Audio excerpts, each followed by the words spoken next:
Seja muito bem-vindo ao RTcast, o seu novo programa de podcast. Se você estiver querendo uma entrevista comigo, mostrar o seu trabalho, a sua empresa ou ter o seu próprio programa de podcast, solo, com entrevistas, gravar suas videoaulas, agora você pode. Com a RT Studio Cast, os nossos contatos vão estar aparecendo aqui, na tela inferior.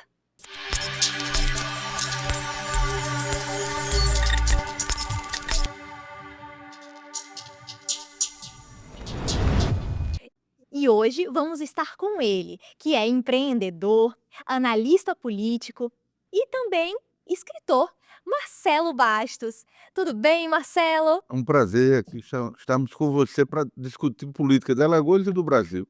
Com certeza. E também falar um pouquinho sobre sua vida, sua empresa, seus livros. Vamos lá, né? Vamos lá. Então, Marcelo, eu queria começar dizendo que você faz, né, previsões, né, que todo mundo acha massa, essas previsões políticas. Tem muita gente também que fica: "Meu Deus, será que dá certo? Será que não dá?". Mas a gente queria começar dizendo aqui que não é nada místico, não é nada religioso, é tudo que você faz de estudos, estratégias, a conjuntura atual, não é isso? Veja bem, o que facilita muito essas projeções que a gente faz em relação às eleições, tipo agora de 24, de 2024, é a pesquisa. A gente se coloca com várias situações. Então, a pesquisa é fundamental para que a gente possa fazer as projeções. Além da pesquisa, como você bem sabe, o conhecimento que a gente tem sobre política alagoana, sobre o tamanho de campanha de cada partido, de cada candidatura, né, o tamanho que eles têm nas redes sociais, na estrutura partidária, tudo isso soma para a gente fazer as projeções dos prováveis eleitos, né? Nessa eleição agora de 2024, das 102 cidades de Alagoas, dos 100 candidatos a prefeitos, eu acertei em 100 cidades quem seriam os prefeitos com uma semana de antecedência. Baseado em quê? Em tamanho de campanha, em campanha de rua, em campanha nas redes sociais e, acima de tudo, em cima de dados, que é exatamente as pesquisas. Para você ter ideia também, dentro das nossas projeções, que aqui não é nenhum vidente, muito pelo contrário, é em cima de um estudo científico, dos 27 vereadores eleitos em Maceió, eu acertei o nome de 26, em cima exatamente disso, do tamanho de campanha de cada candidato, a estrutura partidária, a campanha de redes sociais, de rua e, acima de tudo, como eu disse, em cima de pesquisa, e isso faz a grande diferença. E foi um grande sucesso esse trabalho que nós fizemos agora em 2024. E você diz assim que a pesquisa de intenções que você faz, né, e de intenções de votos, é uma fotografia do momento. É válido confiar na pesquisa, nesse tipo de pesquisa? Se a pesquisa for de caráter sério, sim. Agora, infelizmente, tem alguns institutos de pesquisa, não só locais, mas a nível nacionais, que infelizmente não faz com a correção que deveria ser a pesquisa. Se você faz a pesquisa dentro de uma coisa séria, não tem como ela dar errada. Como você bem disse, pesquisa é a fotografia do momento, é a tendência do eleitorado naquele momento. Tem uma margem de erro pequena, tem, evidentemente, mas se a pesquisa ela é feita corretamente, ela vai traduzir o resultado daquela eleição. Ela não tem como dar errado, e tantas pesquisas que já foram feitas corretas dar exatamente os prognósticos dos eleitos. Certo. E você também tem uma empresa, né, de pesquisas eleitorais, que é a MB Pesquisas e Consultoria. Como é que funciona esse serviço que vocês oferecem? Esse trabalho de pesquisa que a gente faz, como qualquer instituto de pesquisa, a gente faz um trabalho de campo, porque tem algumas pesquisas de algum instituto que faz via telefone, mas o nosso trabalho é em loco. A gente manda a nossa equipe para a rua, para os bairros, se for aqui em Maceió, para as cidades do interior. Eu fiz mais de 50 pesquisas pelo interior afora aqui de Alagoas, na eleição de 2024 para prefeito e vereador. A nossa equipe vai para a rua, colhe esses dados, a gente processa esses dados e tem exatamente o resultado daquele momento, como é que está a tendência do eleitorado. Entendi. E aí, quem é que pode contratar a sua empresa hoje, a Qualquer MB? candidato que tenha necessidade ou qualquer partido, né, e a pesquisa ela tem um dado importante, que nós não só mostramos a tendência naquele momento que o eleitorado tem em relação a quem tem a melhor preferência do eleitorado. Na pesquisa também, a gente vai colher algumas informações perante a população, as necessidades da população na educação, na saúde, na segurança, no transporte aqui urbano em Maceió, que muita gente passa por dificuldades, Então a gente colhe essas informações, passa para um candidato, para que ele use isso na sua estratégia de campanha. No caso, vocês não colhem apenas números, né? Vocês também colhem a persona, quem vota nesse candidato, não é isso? E também as demandas que essa população tem, seja elogios, sejam críticas. Exatamente. Isso é muito importante, porque dá exatamente um apanhado muito importante para aquele que nos contratou. Ele muitas vezes muda completamente a sua campanha, que muitas vezes ela está mal conduzida, e quando ele refaz de acordo com que os números que a gente colhe, ele de repente muda esse quadro e até vem a ganhar a eleição. Certo. E no caso, você percebe os feedbacks positivos dos candidatos? Você percebe, feedbacks da população? Olha, veja bem, muitas vezes o candidato, ele conversa com as pessoas na mesa de bar, numa padaria, e acha que aquilo é pesquisa, não é. Pesquisa é diferente, você vai fazer a estratificação daquela cidade, né, no questão da idade das pessoas, da renda, da formação escolar. Então tem esse cunho científico. Aí muitas vezes ele está no meio de alguns amigos, diz: "Ah, não, mas naquele grupo ali não é isso que está dizendo a pesquisa", mas a pesquisa não é feita nos amigos do candidato, é feita com a população como um todo. Então muitas vezes eles têm dificuldade de entender a pesquisa, porque muitas vezes não é favorável ao candidato, que isso muitas vezes acontece, e como a gente faz a pesquisa muito séria, a gente não faz para atender a vaidade do candidato, mas a realidade que a gente encontra, os números que a gente colheu. Não pode ser diferente, porque senão ela vai ser tendenciosa e não vai trazer a realidade que ele tanto precisa, que muitas vezes é necessário para ele mudar a estratégia da campanha dele. Sim, entendi. No caso, vocês só fazem pesquisas em Alagoas ou realizam também em outros Em estados? qualquer estado que a gente for procurado. Fiz, para que você ter ideia, na eleição de 2020 eu fiz em Pernambuco, na cidade de Chechel, né. Esse ano eu fiz várias cidades, mas basicamente o nosso trabalho é aqui no nosso estado aqui de Alagoas. E quem quiser contratar a MB Consultoria e Pesquisas, onde pode encontrar? Vai encontrar nas redes sociais lá da MB Pesquisa, onde tem lá o nosso telefone de contato, tem lá nosso WhatsApp, tem nosso e-mail, justamente para entrar em contato. E eu sou muito conhecido no mercado aqui de Alagoas, aí a ampla maioria dos políticos de Alagoas já tem os nossos contatos, isso facilita muito. E você escreveu 2 livros, né, Marcelo? Você está aqui com os 2, vamos mostrar os 2? Esse aqui é o primeiro, não é isso? 1970. Eleições em Alagoas de 1978 a 2016. Nesse livro, que foi esgotada a primeira edição, a gente está pensando uma segunda edição, eu relato 20 eleições em Alagoas, não só os fatos de cada uma das eleições, mas os candidatos eleitos, os números dos eleitos. Esse é um livro de muita importância para quem vive na política, porque traz dados históricos muito interessantes. O segundo livro que nós tivemos o prazer de escrever foi a trajetória de 94 políticos de Alagoas, né. A gente vai de 1935, de Eustáquio Gomes de Melo, que foi prefeito da sua cidade natal, Capelo, foi prefeito de Maceió, deputado federal, né, até o atual prefeito de Maceió, que é o JHC. Então aí tem da antiga, da década de 30 até os dias atuais. Então aí é um livro muito interessante, porque a gente relata a trajetória de 94 políticos, muito importante na história política alagoana. No caso, todos os dias aparecem, né, personalidades políticas, tanto em Alagoas quanto no Brasil. No caso do seu livro, você retrata todos, retrata, os principais. Os principais aqui em Alagoas, todos eles foram contemplados no livro. E agora eu estou no terceiro livro, que é Eleições em Alagoas, eu estou dando uma recuada no tempo.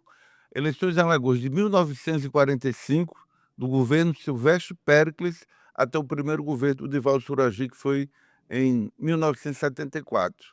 Aí a gente relata Silvestre, Arnon, Lameia Filho, Afrânio Lage, Luiz Cavalcante, Divaldo Suragi, todos eles é contemplado nesse segundo livro, Eleições em Alagoas, de 45 a 1974. A gente fecha o ciclo justamente com esse, que vai até 2016. No caso, o que é que você traz, assim, de mais importante de cada personagem? A sua própria trajetória tem momentos importantes, né, Muniz Falcão, aquela história do impeachment que houve, né, lá na Assembleia do Muniz, né, as grandes rivalidades de Arnon de Melo com o Silvestre Péricles, né, que são históricas aqui, algumas até pitorescas, né. o do governo do Ivaldo Suragi, que foi o único que teve 3 vezes a oportunidade de ser governador de Alagoas, uma pelo processo indireto e outra 2 vezes pelo processo eleitoral popular de votação, que foi o do Ivaldo Suragi, né? A trajetória do Collor, com todos os equívocos do Collor, todos os conflitos do Collor está aí nesse livro. Então é um livro muito rico, que vale a pena, quem gosta de política, ler não só o primeiro, como o segundo. O primeiro, lamentavelmente, já está esgotada a edição, e o segundo ainda tem alguns aí para venda. Uhum. Nós vamos agora para o segundo momento da nossa entrevista, que são as perguntas do público. Caso você queira mandar sua pergunta ou seu comentário, nós estamos lá no Instagram com o @RTStudiocast. E vamos agora para as perguntas do público, Marcelo. O José Ricardo pergunta: quero adquirir seus livros, como faço? O primeiro livro, lamento profundamente, mas não temos nesse momento, porque a primeira edição está esgotada. O segundo livro ainda tem alguns exemplares disponíveis lá na livraria, Nova Livraria, ali em frente à Faculdade de Direito do SESMAC, na Ilha de Alagoense. Ainda tem alguns lá para que você possa comprar e fazer uma boa leitura. Certo. A Mariana Lima pergunta: já sofreu alguma represália por expor a política alagoana? Olha, logicamente, quando a gente faz pesquisa, muitas vezes o candidato que não está bem posicionado na pesquisa, ele não gosta.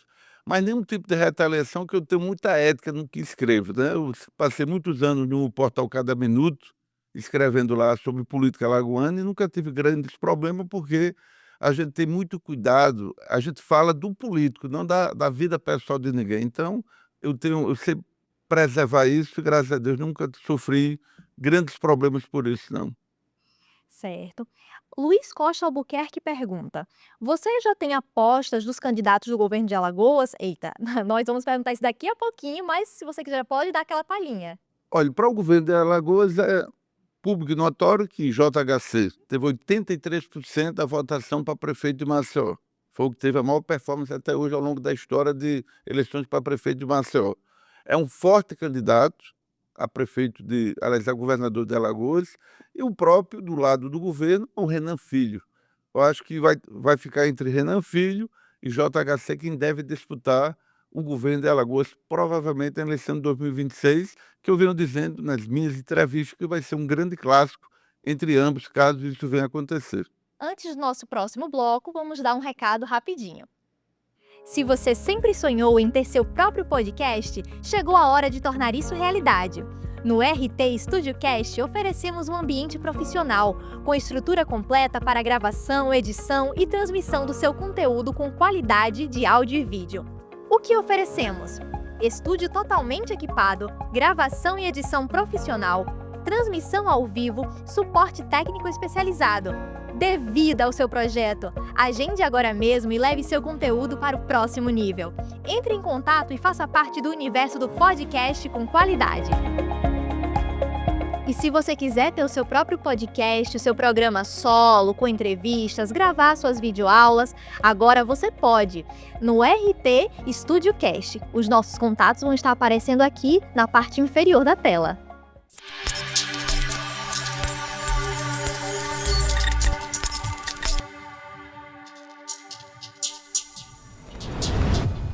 E agora, Marcelo, nós vamos falar de um tema polêmico aí, eleições 2026. Vamos começar um pouquinho de cima, né, na presidência, e depois a gente vai descendo aqui para Alagoas e depois para o Senado. Vamos lá. Como é que você visualiza o quadro presidencial atual?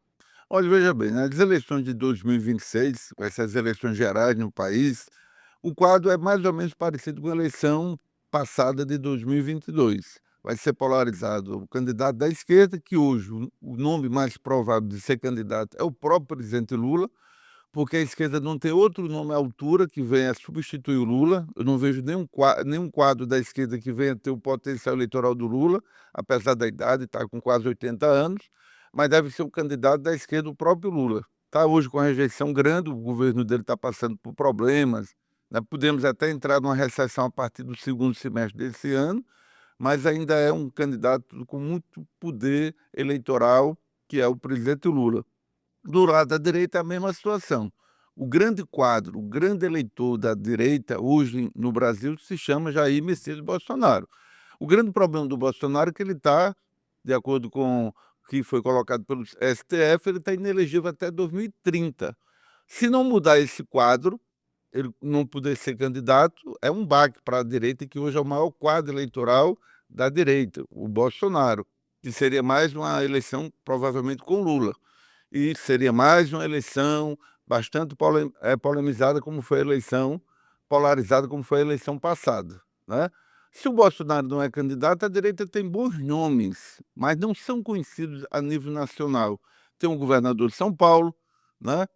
Tem o governador de Minas Gerais, o governador do Paraná, né? São nomes muito competentes para ser candidato, mas eleitoralmente não. Então, se não for o Bolsonaro, a direita perde muito, porque todos eles que, quando faz pesquisa de intenções de voto, o Lula consegue colocar uma diferença bastante significativa em relação ao Tarcísio de Freitas, governador de São Paulo, ao governador Zema de Minas, o governador Ratinho do Paraná, o governador de Goiás, né, o Caiado. Então, quando bota o Bolsonaro, que até na última pesquisa da Quest não colocaram, o Bolsonaro hoje fica pau a pau, é um empate técnico com o Lula. Então, vai depender muito de quem é um candidato à direita. Logicamente que a campanha ainda vai ser em 2026, ainda está muito cedo, o cenário pode mudar, porque política é muito dinâmico, né? Um fato relevante pode mudar o quadro de uma eleição. Mas hoje, os dois grandes nomes da direita seriam o Bolsonaro, que tem um problema de estar inelegível até 30, o Lula, não só pela idade, mas pelo desgaste que o governo dele vem sofrendo nesse terceiro mandato dele. Mas são os dois nomes maiores em potenciais para ser o candidato, tanto da esquerda Lula, da direita Bolsonaro. Você falou que ainda estava cedo, né, pra gente poder aí dar um resultado fidedigno, mas é aquela coisa, eu queria saber se dá tempo de fazer um candidato da direita conhecido, um que já tem força potencial, como você falou, né, o Ratinho, o Tarcísio, tem como fazer ele virar O conhecido? melhor quadro da direita que não fosse o Bolsonaro é o próprio Tarcísio, porque São Paulo é a maior economia do país, não tenha dúvida, né? O país é um estado muito forte economicamente. Ele foi ministro dos transportes do governo Bolsonaro, quer queira ou quer não, ficou um tanto conhecido, mais do que o Zema, mais do que o próprio Ratinho, e ele é muito competente, né? Ele foi muito competente na eleição quando ele ganhou lá do Haddad, naquela eleição para o governo de São Paulo, né? Então, mas só que é aquela velha história, se ele for candidato ao governo de São Paulo, hoje ele ganharia. Será que ele vai deixar uma situação assim, o certo pelo duvidoso? Eleição de governador, ele tem grande possibilidade de ser reeleito. Para presidente, é um tiro no escuro, então ele tem que avaliar, ele ainda é muito jovem, ele pode aguardar a próxima eleição.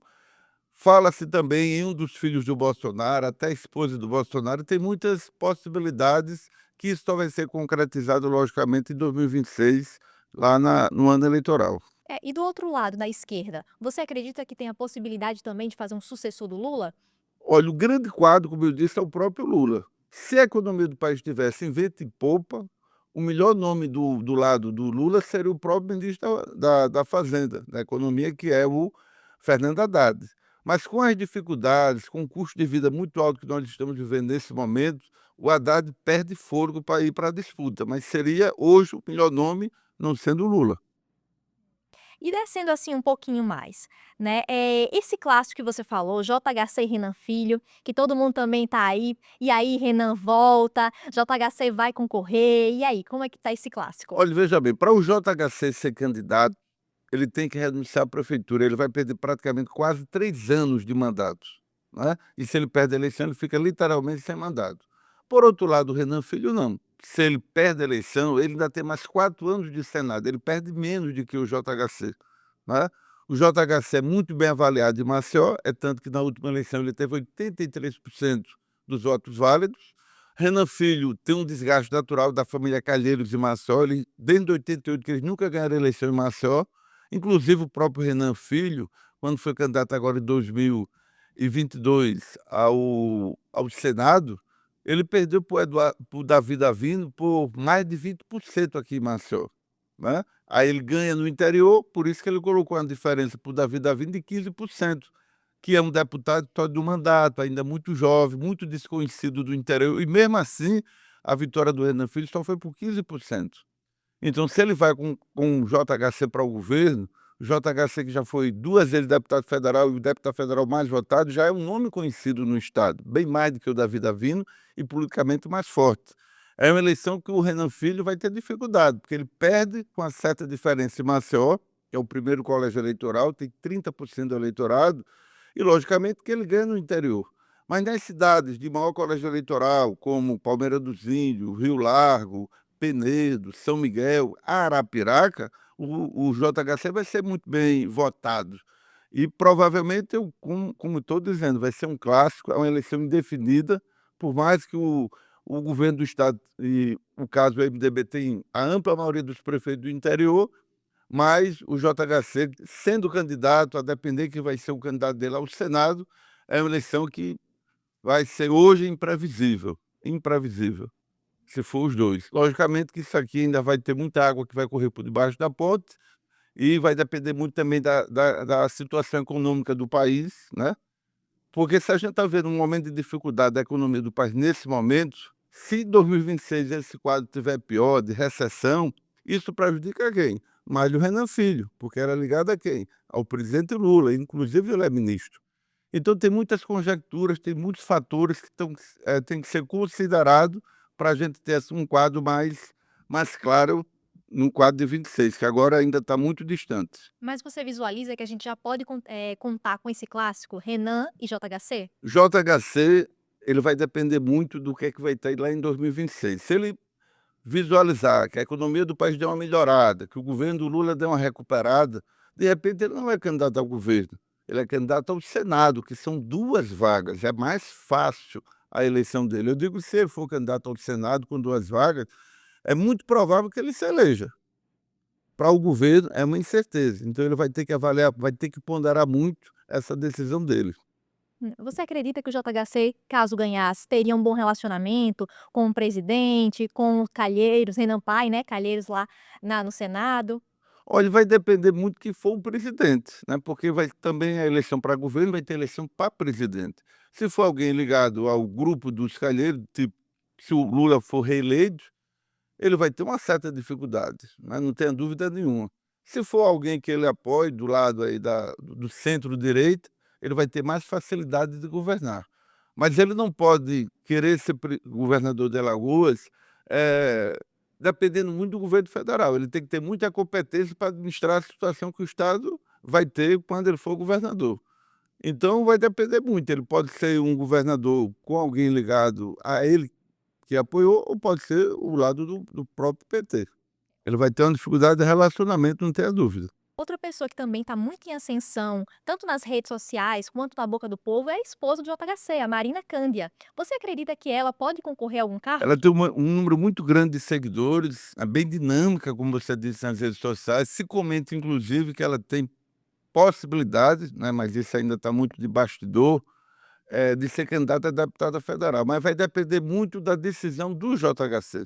Se o JHC, de repente, é candidato ao governo, uma eleição majoritária para o Senado, na negociação que ele vai fazer, o pessoal que é candidato a deputado federal e querem apoiar ele, vai pedir que ela não seja candidata, porque é desigual, né, você ser candidato a governo e ter sua esposa candidata, prejudica a chapa, que de repente ela vai fazer parte. Não sei se ela vai chegar a ser candidata, caso ele venha a ser candidata majoritário.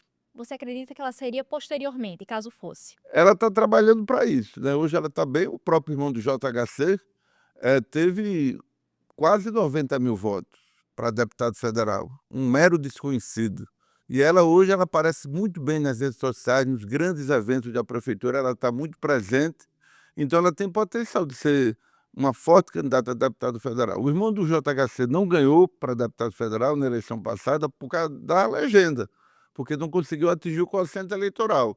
Mas se ele tivesse em outro partido, ele, dos 9 deputados federais mais votados, ele foi o quinto ou foi o quarto. Quer dizer, ele só não ganhou porque o partido dele não atingiu o quociente eleitoral, que só tinha praticamente ele. Mas se ele tivesse no PP, se tivesse no MDB, se tivesse no União Brasil, ele teria sido eleito deputado federal. Ora, se o irmão do JHC, que não tem a mesma desenvoltura que ela tem nas redes sociais, teve essa votação, com certeza ela vai ter essa performance igual ou mais do que o próprio irmão do JHC, e é um forte candidato a deputado federal, porque ela está muito bem situada aí nas mídias. Você acha que o irmão de JHC volta nessas eleições? Eu acredito que esse aí ficou para trás. Eu não vislumbro ele mais candidato, né. A mãe dele é senadora, porque ficou no lugar do Rodrigo Cunha, mas eu não acredito que ela vai ser candidata de novo. Se for, é para ser o segundo voto na chapa do Senado, mas vai depender muito da conjuntura de 2026, né. Política é um jogo de xadrez. Você muda a peça de um lado para o outro a depender da situação que você está vendo naquele momento. É, um nome também que você falou aí foi da mãe de JHC, né, Eudócia Caldas. Você acredita que ela pode deixar aí o cargo ou não? Vai depender das negociações que o JHC vai fazer, né, para que ele tenha mais aliados, mais base de apoio no interior e grandes políticos do estado querendo o apoiar, com certeza a mãe dele vai ser colocada na mesa de discussão se ela é candidata ou não. Outro nome também que foi muito citado foi o Davi Davino. Você acha que ele entra? Olha, veja bem, o Davi teve o mandato de deputado estadual, a família dele tem um trabalho aqui em Maceió social muito grande, o pai dele já é o decano, é o vereador mais longínquo da Câmara Municipal de Maceió, é o vereador que tem mais um número de mandatos, como eu disse, é o decano, Davi Davino. Ele foi eleito deputado estadual e depois ele teve 2 grandes performances nas eleições. Naquela eleição que ele foi candidato em 2020 a prefeito, foi o terceiro colocado com 97.000 votos, quase que o Davi ia para o segundo turno, ou tirava o Alfredo ou o próprio JHC naquela eleição, então ele teve uma excelente performance. Depois, na outra eleição, em 22, ele foi candidato ao Senado, ganhou aqui em Maceió por Renan Filho, e olha que o Renan tinha a máquina do estado a favor, ele era o governador de Alagoas, e ele ganhou por mais de 20% aqui, deu uma goleada no Renan Filho em Maceió, perdeu por causa do interior, e mesmo assim a diferença do Renan Filho para ele, um deputado de primeiro mandato, muito desconhecido no interior, foi apenas de 15%.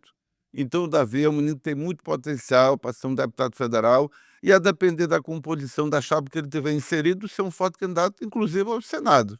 Isso você não pode, desconsiderar. Então você acredita que o nome dele é um nome forte, politicamente? Depende da estrutura que for dada a ele, a quem ele tiver aliado, o grupo político que ele estiver aliado, pela performance que ele teve nas 2 últimas eleições, não tenha dúvida que ele eleitoralmente ele é forte. Certo. E o pai dele? O pai dele é vereador, não vai sair desse tamanho, né, já tem 6 a 8 mandatos, o Davi, o pai dele, é o vereador mais antigo da Câmara, a mãe hoje ficou na vaga que ele tinha para deputado estadual, que deve ser reeleita caso ela venha a ser candidata. O pai dele não vai deixar a Câmara, a mãe poderá continuar na Assembleia, caso o projeto dele vá para ser federal, para o Senado, por aí. Certo. E as eleições para senador? Renan Calheiros, pai, vem com força? Sempre é muito forte, porque o MDB em Alagoas, hoje tem quase 70 prefeitos, das 102 cidades, né, mais de quase 70 prefeitos fazem parte da legenda do MDB. Foi o grande vitorioso na eleição passada para prefeito aqui no estado de Alagoas. O Renan Calheiros tem uma dificuldade grande aqui nas eleições de Maceió, em todas elas que ele disputou, mas ele sai muito bem votado no interior. Como são 2 vagas, a sorte do Renan Calheiros, pai, é que em todas as eleições, ele começou as eleições para o Senado em 94, quando ele foi eleito pela primeira vez.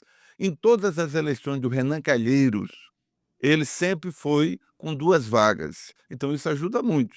Só teve uma eleição que ele foi mais votado dos 2, que foi uma eleição para o TEL, mas as outras eleições ele perdeu para o TEL, ele naquela eleição de 2010 ele perdeu para o Bill, ele ficou em segundo, o Bill em primeiro, o Benedito de Lira. Na eleição que ele foi com o Rodrigo Cunha, a diferença do Rodrigo para ele foi o dobro, foi muito grande, então ele sempre se elege com a segunda vaga, né. E até mesmo o candidato que saiu com ele na chapa, o Maurício Quintela, perdeu para ele por 5%. Então, como são 2 vagas, e ele é muito forte no interior, tem o apoio do governo Lula e o apoio do governador do estado, ele tem a grande possibilidade de ser reeleito pela 5ª vez, salvo engano, para o mandato de senador. Mas mesmo com todo esse apoio, o sobrenome Calheiros, ele é um forte nome no Senado? Ele foi 4 vezes presidente do Senado, né, então ele é um político, não é apenas local, o Renan Calheiros pai, ele é um político nacional, né. Lógico que hoje em dia ele não está mais, né, com a força que ele tinha do passado, né, que não é à toa que ele foi 4 vezes presidente do Senado. Para ser presidente do Senado, tem que saber ele é muito bem articulado, tem que saber fazer engenharia política, né. Ele hoje está lutando para sobreviver, para continuar senador. O projeto de chegar a ser presidente novo do Congresso, eu acho que esse projeto ficou para trás. Hoje a prioridade dele é a reeleição dele, que ele precisa agora em 2026. Você acredita que algum outro sobrenome Calheiros, algum da família Calheiros, pode entrar na disputa? Para a majoritária, não. Ou é o pai, ou é o filho. O Remy Calheiros, irmão dele, é deputado estadual, deve ser candidato à reeleição. Eles, mais de 40 anos, mandam, né, na cidade de Murici, a cidade natal deles. O quadro para majoritário vai ficar entre o pai e o próprio filho. Certo. E assim, nas cidades do interior, por exemplo, um Pilar, né, Renato Filho, você acredita que ele vai aí concorrer? O Renato Filho teve uma projeção muito grande, né, até na eleição passada, insinuou querer ser candidato a governador, mas a cidade dele não tem a força eleitoral para ele querer ser candidato majoritário. Se ele fosse de um Arapiraca, que é o segundo colégio eleitoral, que representa 6% do eleitorado, de repente ele poderia até pensar nisso. Ele pode ser até um forte candidato a deputado federal, a depender da chapa que ele estiver inserido. Mas ir para uma eleição majoritária, eu acho muito improvável, mesmo que ele tenha um grupo forte que o apoie, essa possibilidade eu acredito que não existe. Pode ser até um vice, pode, nem vice eu acredito. Ele pode ficar no lugar da mãe, candidato a deputado estadual, no lugar da mãe dele, Fátima Canudo, caso ela não venha a ser candidato, ou ele venha a ser candidato a deputado federal, né, porque ele tem Pilar, Atalaia, Capela, aquela região que ele tem uma boa votação, mas para a majoritária não tem nenhuma possibilidade não, eleitoral.